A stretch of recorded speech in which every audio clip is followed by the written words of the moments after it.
keep in mind that this is a family audience. Now,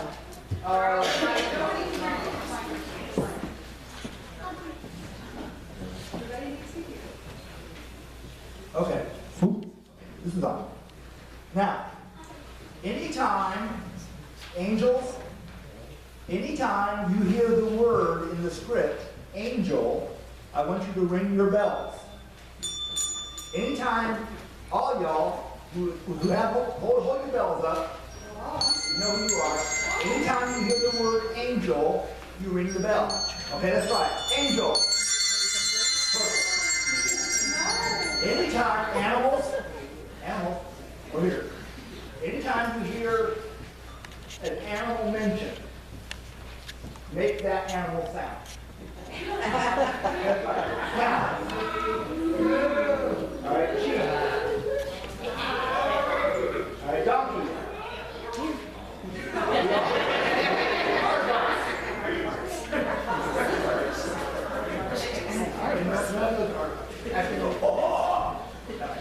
All right. Angel. Oh yes, you do have permission to kind of add to the script.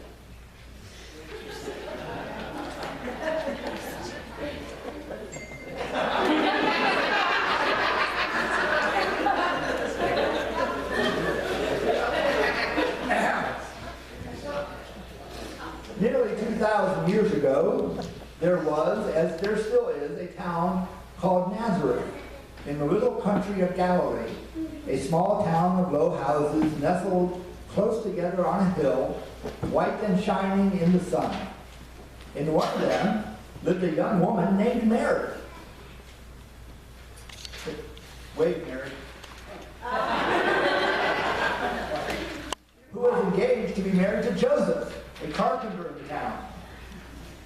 Mary had lived in Nazareth all her life and knew its narrow streets like the palm of her hand. Work with me, people. Now I know how Spielberg feels. Mary grew up hearing the stories of the days when her people still had their lands and their king. Those had been glorious days. And the many stories about them were dear to Mary's heart. But now their king was gone. And their lands were lost. And they had to live under the harsh rule of the emperors of Rome. The Romans...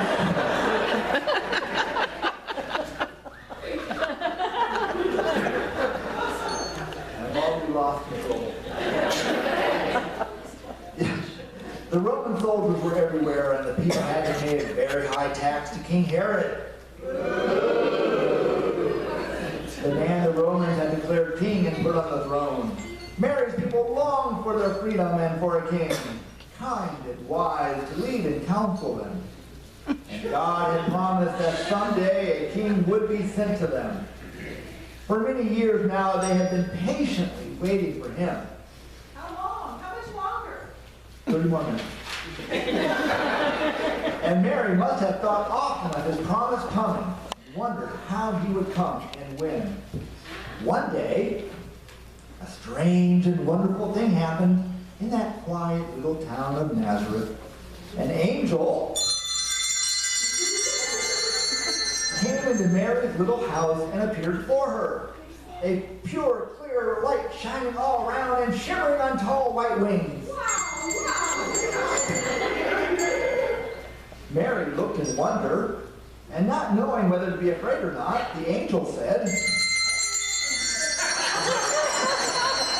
Hail, Mary, blessed are you among women, for God is with you.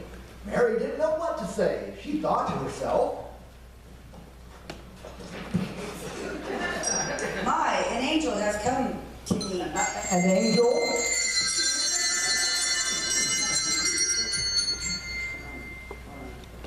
This angel on the flood of light. And what do these words mean? What do I say? And while she was still silent, the angel spoke again, saying, Fear not, Mary, for you have found favor with God. I am God's messenger, the archangel Gabriel. And I have been sent to you to give you a message, a joyful message.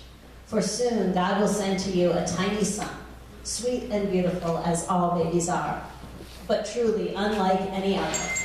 For he will be the Savior that God promised your people long ago.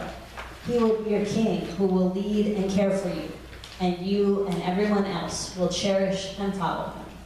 And Mary was so overwhelmed by the angel's words that she was scarcely able to speak.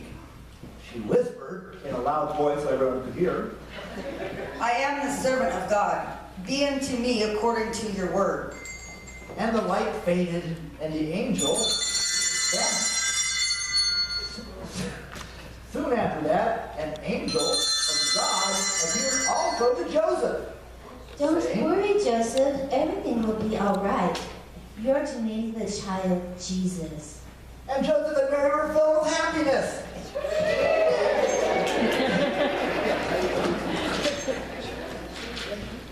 And now let us sing together, "It Came Upon a Midnight Spirit." And pass your word on.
Now, shortly before Jesus was to be born, the emperor in Rome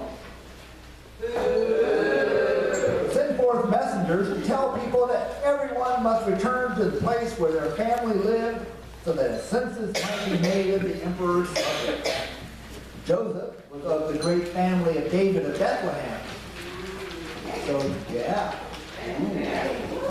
So he had to go there to be counted, and Mary went with him. Mary was by then very pregnant, and so she made the journey riding on the back of a donkey. Boy, they. It's a very shy donkey. Far to the south they went, through Galilee, into Judea, where Bethlehem was. They were so worn out they couldn't say anything. Actually, that's I was handed that you don't look like you're traveling. There you go. The road was rough, and it climbed steep hills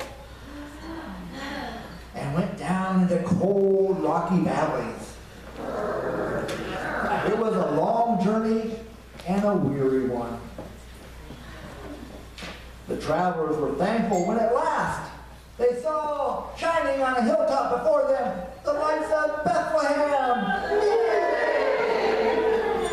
They entered the town and stopped at several inns, but on that winter's night in Bethlehem, it was crowded with people who had come to be counted in the census. And so all the rooms were full. They went to the last inn and asked the innkeeper for shelter. Excuse me, sir. We would like a room for the night. Go away, there's no room in the inn. But my wife is expecting a baby soon. Have pity on her. Surely there will be some place we can take shelter. Oh, I guess. Maybe you can go. Get away from me, cat. Maybe you can go sleep in the manger with all the animals and all, and then take this one with you.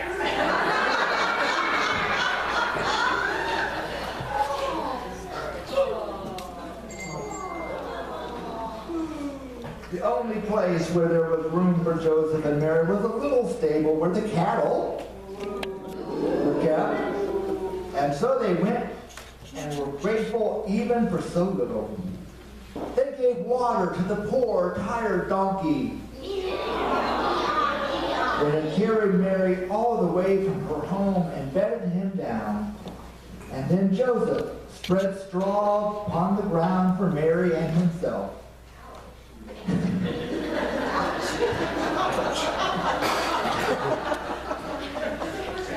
Yeah. And there, in the stable where the donkey dozed, and the cattle breathed their sweet, milky breath, where the doves murmured, as the stable cat and the innkeeper's sweet puppy looked on with curiosity, there beside the creatures of God, Jesus was born. And Mary wrapped him in swaddling clothes and laid him in a manger.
In the fields near Bethlehem, there were shepherds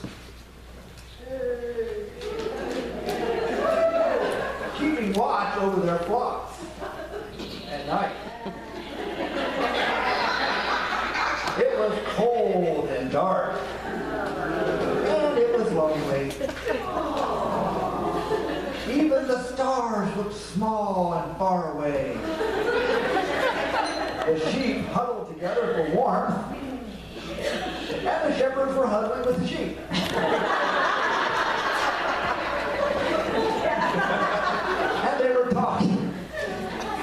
And they were talking quietly as they watched to see that the sheep, hello sheep, are you asleep? They're sheepish. Are you trying to pull the wool over my eyes? It behooves you to keep this thing going.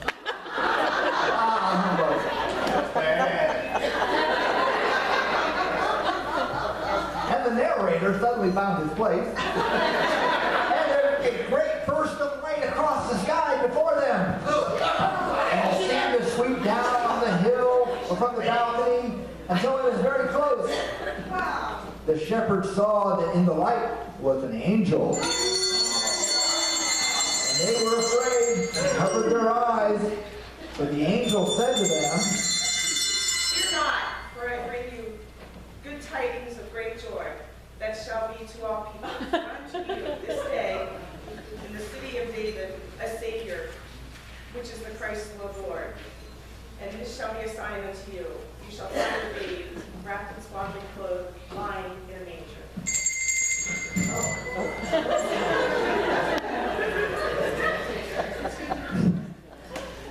and when the shepherds, and I'll say, okay, kneeling on the ground, heard the words of the angel who was using the microphone.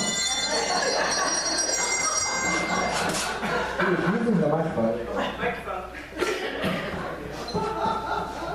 They were no longer afraid. They lifted up their eyes, and all at once there appeared a multitude of angels.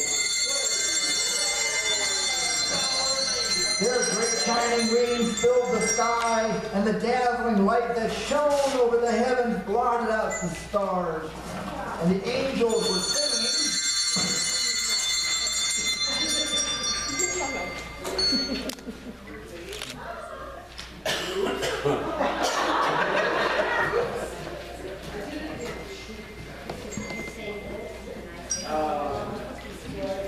Say something.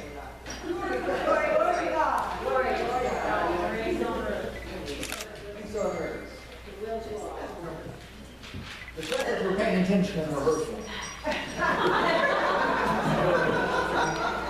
Gradually the glory faded away and the singing was only an echo, ringing fainter and fainter through the sky till at last it was gone. And the sky was empty except for the faraway stars, and everything was still. At last the shepherds found their voices and said,